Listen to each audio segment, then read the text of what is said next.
আমি যে এর আগে আপনাদেরকে আমরা অবহিত করেছিলাম যে আমাদের হাতে 12টি তদন্ত প্রতিবেদন জমা হয়েছে।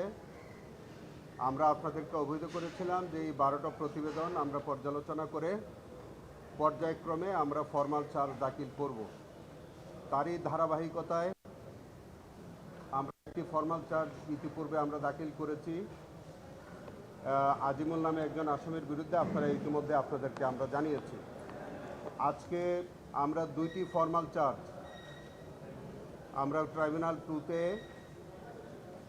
দাখিল করেছি। একটি হচ্ছে, আপনারা জেনে থাকবেন যে বাংলাদেশের এই জুলাই আন্দোলনের সময় অত্যন্ত হৃদয় বিদারক যে ঘটনাটা ঘটেছিল, আসাবুল ইয়ামিন, আপনারা সকলে তার নাম জানেন, যাকে একটা এপিসিতে গুলি করে উপর থেকে ফেলে দেওয়া হয়েছিল এবং টেনে হিসড়ে তাকে নিয়ে হাসপাতালে রাস্তার ওই পারে ফেলে দেওয়ার পর সেখান থেকে লোকজনের সহায়তা তাকে হাসপাতালে নেওয়া হয় এবং সেখানে আসাবুল ইয়ামিন মৃত্যুবরণ করেন।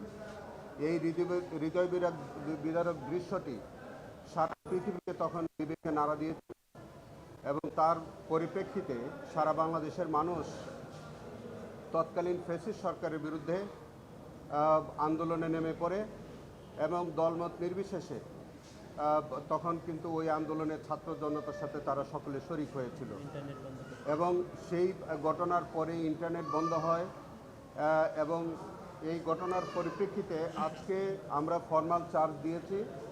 সেখানে আমরা 19 জন আসামির বিরুদ্ধে ফরমাল চার্জ দিয়েছি। আমি নামগুলি আপনাদের অবগতির জন্য বলি: আবদুল্লাহ হেল কাফি, সাইফুল ইসলাম, নুরুল ইসলাম, আসাদুজ্জামান রিপন, শহীদুল ইসলাম শাহজামান, এম সায়েদ রনি, মোহাম্মদ আলী, সোহেল মিয়া, মাহফুজ মিয়া, মঞ্জুরুল আলম রাজীব, আতিকুর রহমান আতিক, ফখরুল আলম সমর, মেহেদি হাসান তুষার, রাজু আহমেদ ফরিদ, জামান খান, মিজানুর রহমান ওরফে জিএস মিজান, শরীফুল আশরাফুল আলম বাবুল, এই 19 জনের বিরুদ্ধে আমরা আমাদের ইনভেস্টিগেশন এজেন্সি তাদের বিরুদ্ধে প্রাথমিক অভিযোগ পাওয়ার পর আমার কাছে রিপোর্ট দাখিল করে এবং সেই অনুযায়ী আমি তাদের বিরুদ্ধে নিজে বাদী হয়ে আজকে ফরমাল চার্জ দাখিল করলাম। তারা দেখেছেন এবং অত্যন্ত আবেগ আপ্লুত হয়ে তারা এই ভিডিও ফুটেজটি দেখেছেন এবং এই আসামিদের বিরুদ্ধে ট্রাইব্যুনাল অভিযোগ আমলে নিয়েছেন এবং আমাদের প্রেয়ার অনুযায়ী যারা ইতিমধ্যে গ্রেফতার আছে তাদেরকে এই মামলায় সন্নিবেশ করেছেন। যারা পলাতক আছে তাদের বিরুদ্ধে গ্রেফতারি পরোয়ানা দিয়েছেন এবং আগামী 25/8 তারিখে এইটি পরবর্তী এই প্রতিবেদন ধার্য করেছেন।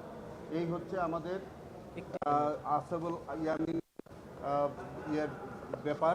আরও একটা হৃদয় বিদারক ঘটনা যেটা সারা দুনিয়ার মানুষ জানে, আপনারাও জানেন, এবং সেটি হচ্ছে যে কক্সবাজারে কাউন্সিলর একরাম, বহুল প্রতীক্ষিত এই ঘটনাটা, যে ঘটনাটা 2018 সালে 26শে মে রাতে এই হৃদয় বিদারক ঘটনাটি ঘটেছিল। যে আপনারা জানেন তৎকালীন ফ্যাসিস্ট সরকার তারা যে মতের মানুষই হোক না কেন, যখনই তাদের মতের বিরুদ্ধে আচরণ করত তখনই তাদেরকে বিভিন্ন ট্যাগ দিয়ে তাদেরকে টার্গেট করে অপহরণ করা হতো। পরবর্তীতে তাদেরকে কাউকে আয়নাঘরে বন্দি করা হতো অথবা কাউকে ক্রসফায়ারের নামে হত্যা করা হতো। এরকম একটি ঘটনা হচ্ছে আমাদের তৎকালীন কাউন্সিলর একরাম হত্যা মামলা, যেখানে একরামের মোবাইল ফোনটা সুইচ অন ছিল এবং সেই সুইচ অনটা থাকা অবস্থায় তার মেয়েরা এবং তার স্ত্রী এই হত্যাকাণ্ডের এই যে ফায়ারিংয়ের আওয়াজ, তারপরে একরামের যে কথোপকথন, এগুলো সব শুনতে পাচ্ছিল এবং সেটি আমাদের তখনকার কালের কণ্ঠ পত্রিকা একটা নিউজও করেছিল। এই সমস্ত কিছু আমরা আলামত হিসেবে নিয়েছি। এই মামলার মধ্যে প্রত্যক্ষদর্শী সাক্ষী সহ বিভিন্ন সার্কামস্টেন্সিয়াল এভিডেন্স, এগুলোর ভিত্তিতে সেখানে আমাদের সুপিরিয়র রেসপন্সিবিলিটি হিসাবে শেখ হাসিনা, আসাদুজ্জামান কামাল, উবায়দুল কাদের, আব্দুর রহমান বদি সেখানকার একজন কুখ্যাত, আমরা সংসদ সদস্য বলতে লজ্জাবোধ করছি, যিনি মাদক ব্যবসায়ী ছিলেন এবং তার মেটিকুলাস ডিজাইনেই এই বদির পরিকল্পনায় এই ঘটনাটা ঘটেছিল। কারণ এই একরাম ছিল তার প্রতিপক্ষ এবং এটাও আপনাদেরকে একটু অবহিত করে রাখি, এটা পরবর্তীকালে আপনারা হয়তো সাক্ষ্য প্রমাণে আসবে দেখবেন যে একরামকে হত্যা করার পর তার সম্পত্তি কিন্তু এই বদি তার সম্পত্তি বিভিন্ন কৌশলে আত্মসাৎ করেছিল এবং নেপথ্যের নায়ক ছিল সেই আব্দুর রহমান বদি। তারপরে বেনজির, মোহাম্মদ আনোয়ার লতিফ খান তুষার, ব্রিগেডিয়ার জেনারেল তৎকালীন lieutenant Mahbub Alam Minu, brigadier general তৎকালীন লেফটেন্যান্ট কর্নেল মিফতাউদ্দিন আহমেদ, মেজর অবসরপ্রাপ্ত রুহুল আমিন ওরফে রাজন, স্কোয়াড্রন লিডার নাজমুস সাকিব ওরফে মাহমুদ ওরফে রাজু এবং লেফটেন্যান্ট কমান্ডার মোহাম্মদ আশিকুর রহমান ওরফে সৈকত।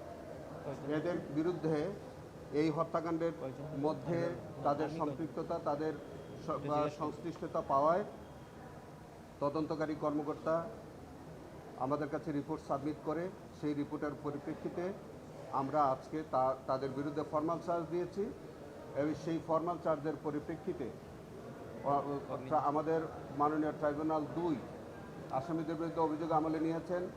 সেখানে বেশ কয়েকজন আসামি গ্রেফতার ইতিমধ্যে আছে, তাদেরকে শোন অ্যারেস্ট করা হয়েছে এবং যারা পলাতক আছে তাদের বিরুদ্ধে গ্রেফতারি পরোয়ানা দেওয়া হয়েছে।